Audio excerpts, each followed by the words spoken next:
Le dessert des émotions, c'est évidemment la joie. Ça changera des douloureuses émotions des 3 dernières semaines. Alors cette fois, je vais vous aider à mettre du sourire dans votre vie. Ça ne devrait pas être trop difficile, quoique, évidemment, tout dépend de votre actualité. Si vous venez de perdre un proche, quelqu'un ou une situation que vous aimiez, ça risque d'être plus compliqué que si votre amoureux vient de vous demander en mariage, évidemment. Mais dans tous les cas, je vais vous inviter à recontacter cette joie, ne serait-ce qu'un peu, à retrouver le sourire aux lèvres. Les semaines précédentes, vous avez accueilli ce qui pouvait vous rendre triste, ce qui vous faisait peur et ce qui vous mettait peut-être en colère. Vous avez plus ou moins réussi à vous libérer de certaines de ces émotions qui vous envahissaient, et au pire, vous avez tout de même réussi à mettre de la conscience sur ce qui restait enquisté. Vous deviez normalement ressentir un soulagement global. Si ce n'est pas encore le cas, faites-vous aider.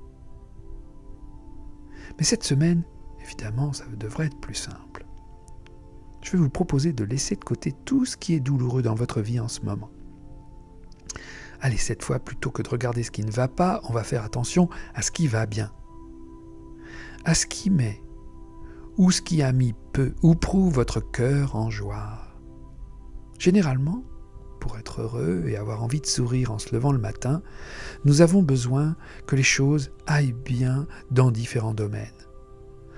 Amoureux, amical, professionnel, familial, ou bien au plan de nos loisirs. Si 1, 2 ou 3 de ces domaines ne nous comblent pas, alors évidemment, c'est un peu plus compliqué. Mais dans ce cas, je vais vous demander de les oublier. Nous allons tout simplement faire impasse sur ce qui ne va pas pour nous concentrer sur ce qui va. Alors, allez-y. Concentrez-vous sur ces choses qui font du bien et qui vont bien dans votre vie. Même si la période est plutôt tendue ou douloureuse, je suis sûr que vous allez trouver quelque chose, un petit rien. Je suis certain qu'il y a bien eu quelques bons moments ces dernières semaines, même s'ils étaient fugaces. Avec votre conjoint, vos enfants, vos parents, vos frères et sœurs, vos amis, vos collègues, vos copains ou copines, à la salle de sport ou à l'association à laquelle vous adhérez, vos voisins, cherchez bien.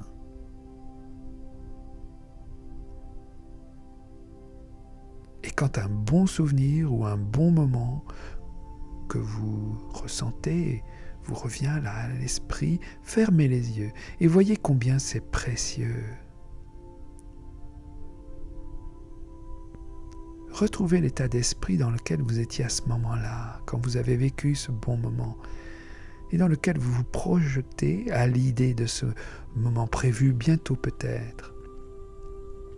Passez en revue ce qui vous a vraiment fait plaisir et ce qui était chouette. Ou alors ce qui devrait l'être s'il s'agit d'un événement futur. Une odeur, un bon mot, une blague, un compliment, un rayon de soleil, un rire d'enfant, une piscine, une plage, un toucher, un baiser, un regard, un câlin, les bras, un bon livre, un bon film, un bon vin, une première gorgée de bière, un bon plat, etc. Et laissez-vous baigner dans ce souvenir. Ou bien alors dans cette projection, s'il s'agit de quelque chose à venir. Prenez le temps, savourez, les yeux fermés.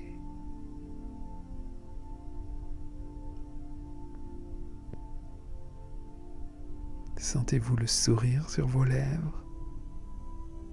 Ce moment tellement bon de joie tranquille. Ça ne ressemblerait pas au bonheur, ça.